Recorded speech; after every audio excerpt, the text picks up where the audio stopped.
Hey, what's up mga ka-turbo? For today's vlog, magluluto tayo ng isang recipe na hindi ko din alam pero gusto ko lang i-try. Like a sisig puso ala ibe. So guys, magigisa ako ng bawang pero ipipirito ko muna yung pinaturbo kong tinurbo kong baboy. Kasi gusto ko, malambot na siya. Kuha tayo ng guys, iluluto lang muna natin yung baboy. Ito, lagyan natin ng mantika syempre. Sisisig tayo ng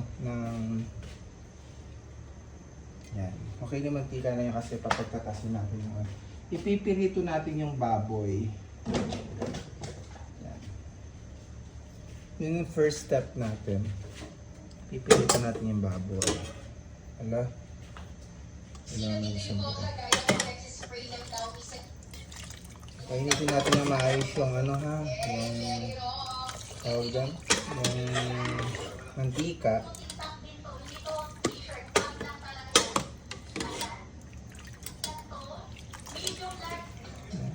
Off lang, ayan na natin, hinayin natin yung apoy.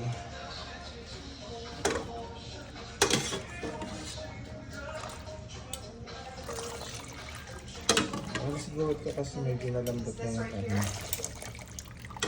Ipipirito natin yung baboy.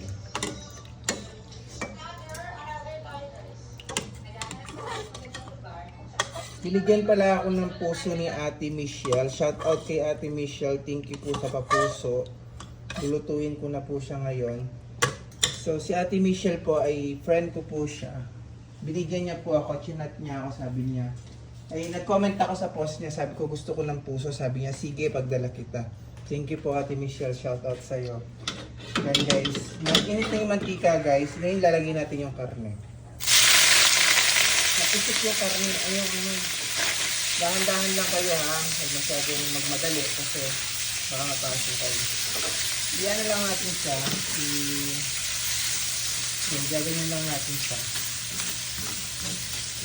Yung recipe na to is di ko siya masyadong alam pero I try.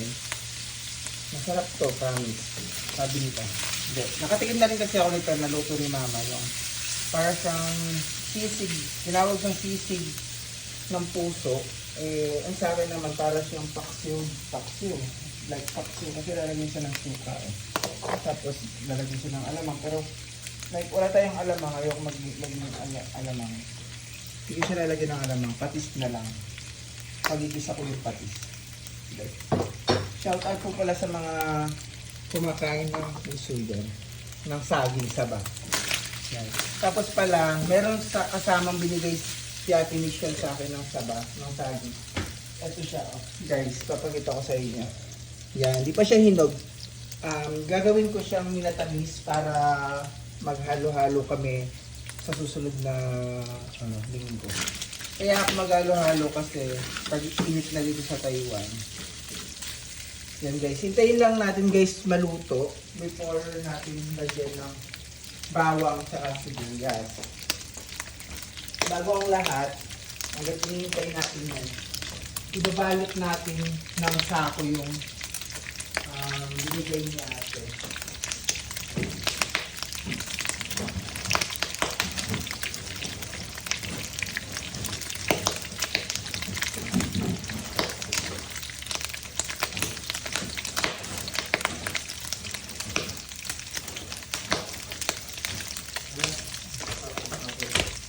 Pero guys, sinahin ko ulit yung apoy kasi nilakasan ko siya.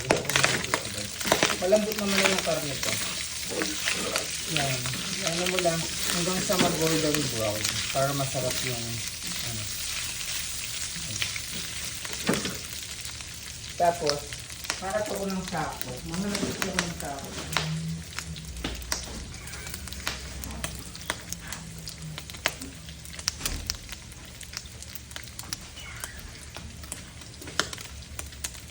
Eto, nakahanap ako ng sako guys. Lalagay ko yung binigay ni Ate Michelle na sa amin. Para maano makakagawa ko ng halo-halo. Yes! Okay. Next step natin, iba-vlog ko next time yung paggawa ko ng halo-halo tsaka pagluto ko ng mga ingredients dito. Pwede yung sahog. And ganyan lang siya. Madali lang to guys, promise. Ito lang din i-try. Ganyan lang. Yung puso ng saging. Hindi ko talaga magkakari-kari sana ako. Eh yung napanood ko yung last vlog ko, meron na pala akong kari-kari na vlog.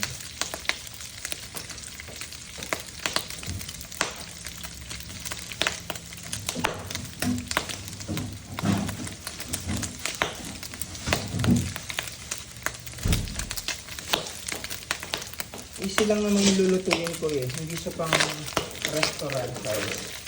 Basta gusto ko lang kumain ng sisig ng puso. Matagal ko lang gustong kumain ng puso ng saging dito.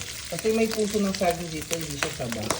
So, hindi ako kumain ng gano'n kasi mapait. Try ko muna itong bili natin ni Chef. Lalagyan ko siya ng sisig to, di ba?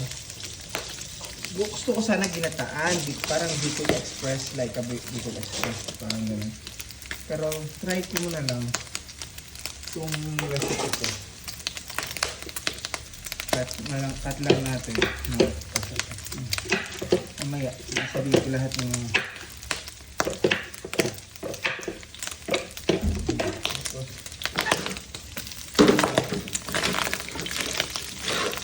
madali lang ito guys. Yan, malapit na siya mag-golden brown. Magigila tayo ng bawang sibuyas.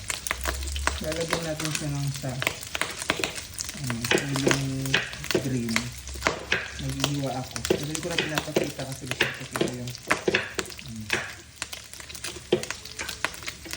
lagyan natin siya ng siling labuyo para masarap. Dalawa lang kasi baka mahal na naman. Ingat lang kayo sa mantika guys kasi nakakataso talaga siya. Natakot din ako. After that, wow, English papay. Okay yung golden brown yan kasi baka masunog naman. Yan. I-set aside lang natin sa gilid para hindi na tayo gumamit ng ayan. Tapos lagay natin yung sibuyas. Sibuyas. Bawang muna. Bawang lang.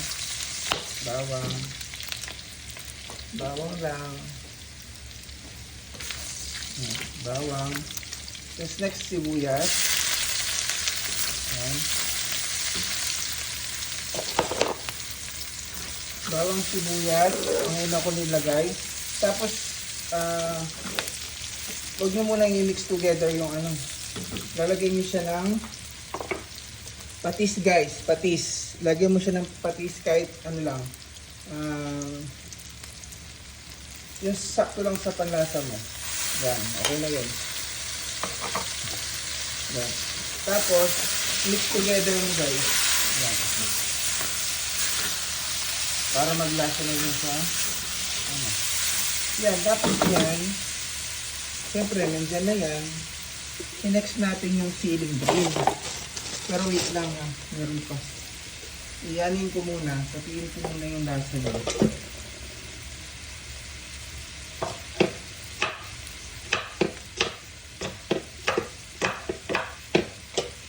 Yan. Yung siling green muna guys. Pero muna ha. Green muna, wag yung pula. Yan. Yan. Lagay mo lang dyan. Tapos i-metis mo lang.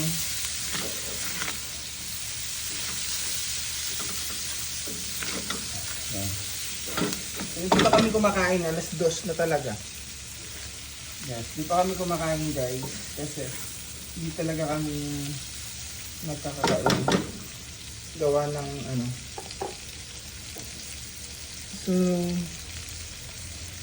pagkatapos niyan, siyempre lalagyan natin siya ng pampalasa. Dito lalagyan natin ng pampalasa.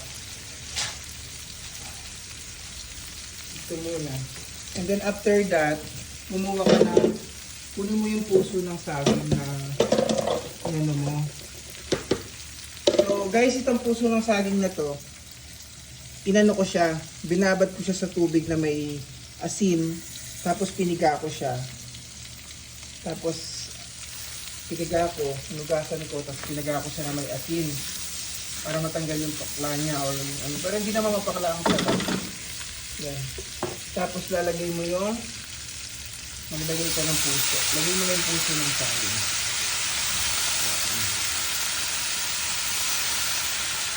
Matagal na akong ginagawa ng puso ng saging, guys. Siguro saging ng saba nasa 2 taon na. Huwag natin lagay lahat. Latak mo ito. Ganyan lang siya, tapos imekos-mekos mo na siya. Yan.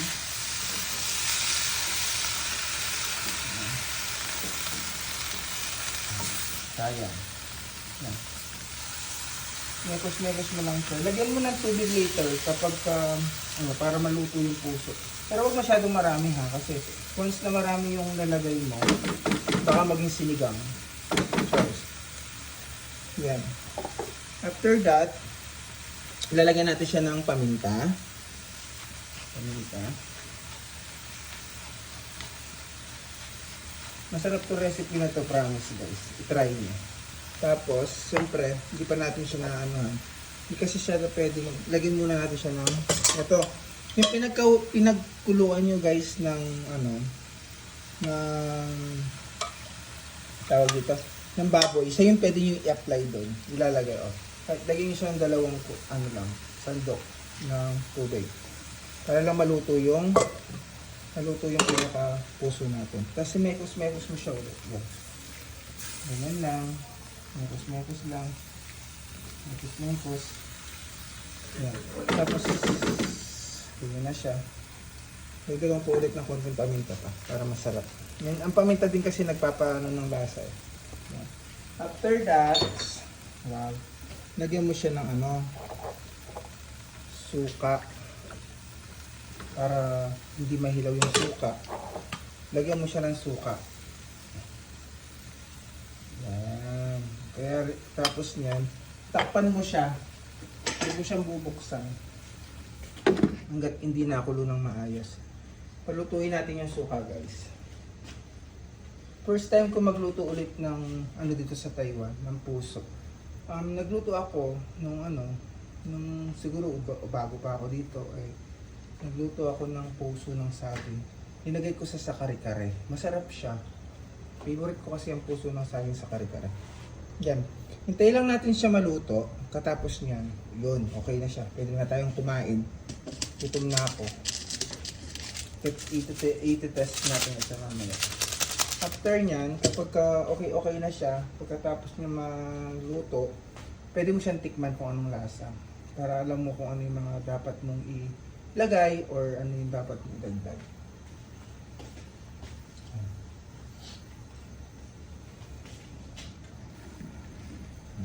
Hayaan mo lang siyang kumukulo. Siguro mga 3 minutes. Kumukulo. Tapos, bango-bango. Bango, promise. Ngayon, lalasahan mo siya para alam natin kung ano yung pwede natin i-dagdag. Ito. Hindi ko pa siya hinalo kasi meron pa siyang suka. Huwag ka lang ng konti.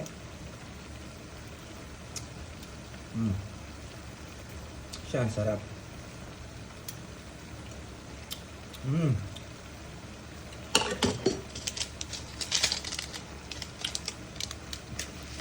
Lagay mo siya ng ganito, alam niyo na yan. Hindi kasi sponsor eh. Baka makapiright tayo. Ayan. Mekos-mekos mo lang. Tapos, kung gusto mo ng konting hanghang, lagyan mo siya ng labuyo. Siling labuyo. Yes. Pwede, once na wala na yung amoy na suka, pwede mo na siyang i-haluin. Yan. Haluin mo siya. Mix together. Yan. Mix together lang hanggang sa lumambot na yung puso. Doon yan. Kaya na tayo. Hindi man tayo gumastos ng malaki, pero may ulam tayo. Kaya thank you po sa sponsor namin na puso. Kay Ate Michelle. Thank you. Maraming salamat po, Ate Michelle. Okay na po siya. Hindi ko siya masyadong inalatan. Hindi ko masyadong... Then tapos, mas masarap kasi talaga may maraming paminta. Ayan lang. Okay na yun. Ayan. Then guys, yan lang po ang aking recipe for today's video. Guys, katurbo kung hindi ka pa nakasubscribe or nakafollow sa aking YouTube channel or sa aking page, Nakaturbo Vlog, please like and share and click the notification bell para updated ka sa lahat ng aking mga videos na gagawin. Thank you po sa abala nyo. Binigyan niyo po akong time na panoorin. Thank you guys. Thank you for watching. Luto na ang aking sinisig na puso ng saging. Thank you po. Mabuhay. Okay na to. Yan po siya.